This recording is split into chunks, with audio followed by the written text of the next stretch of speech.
Jello Beats, holla at me.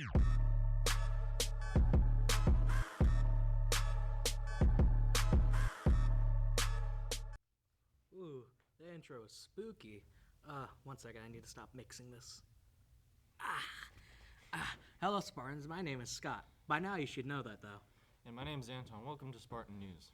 Trump notches an easy victory in New Hampshire's Republican primary. Donald Trump resoundingly won the New Hampshire Republican presidential primary Tuesday night, giving the Billionaire Mogul his first victory in an improbable and brash campaign that already has turned American politics upside down.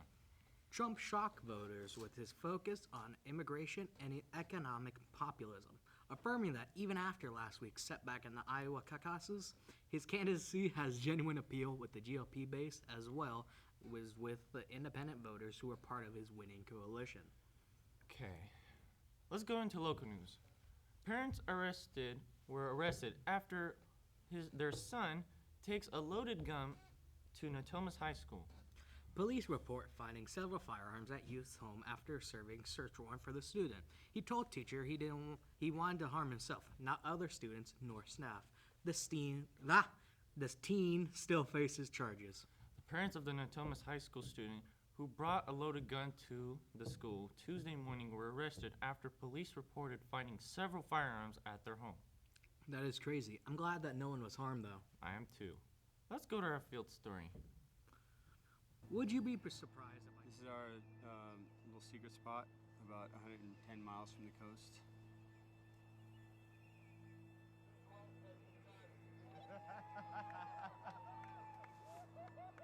Oh my God!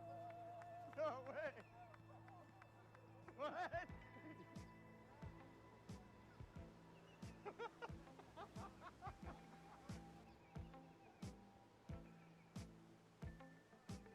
This is probably like when I won my first title, and it didn't sink in for quite a long time. Seeing that, I'm 100% positive our team built the best wave that anyone's ever made. It's a freak of technology.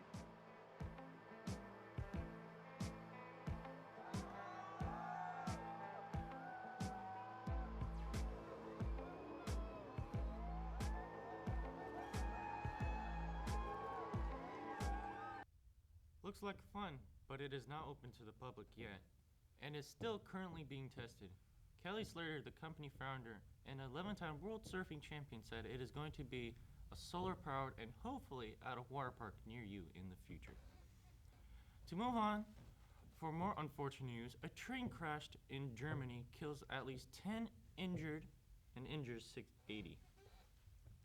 Crews using helicopters and boats rescued dozens of people from the wreckage of two German commuter trains that crashed head-on Tuesday in an isolated part of Bavaria, killing at least 10 and leaving authorities trying to determine why multiple safety measures failed.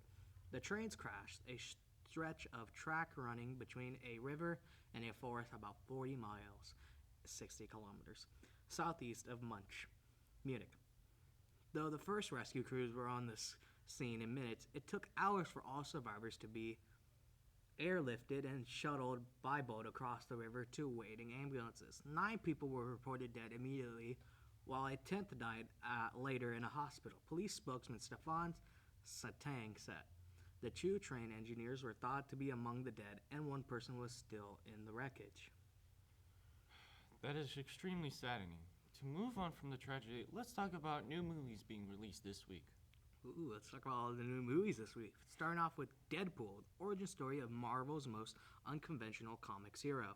A former Special Forces operative is subjected to a rogue experiment that leaves him with healing powers. He then sets out to find the man who nearly destroyed his life. Ryan Reynolds stars as Deadpool. Rated R for language, violence, sexual content, graphic nudity, and screenings are Thursday. I'm still excited for Zoolander 2. The sequel to the 2001 Zoolander finds Ben Stiller and Owen Wilson reuniting to play dim-witted male models Derek and Hansel. This time, an opposing company sets out to put them out of business.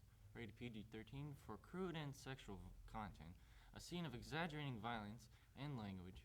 Screening Thursday. Those movies look pretty kawaii day too. Hit that one up, viewers.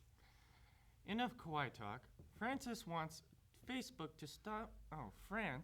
wants Facebook to stop sending user data to the US, tracking non-users. Facebook has 3 months to stop tracking France. France's data protection watchdog, CNIL, has ordered Facebook to stop tracking non-users without consent and also transferring data to the US. If Facebook does not comply, the social network could face fines.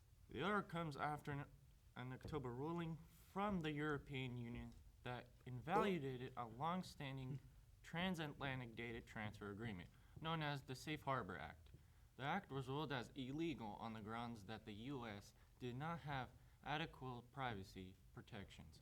Facebook transfers personal data to the United States on the basis of Safe Harbor, although the Court of Justice of the European Union declared invalid such transfers in its ruling of October 8, 2015, the French CNIL said in the statement.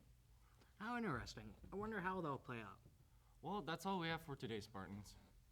Bye.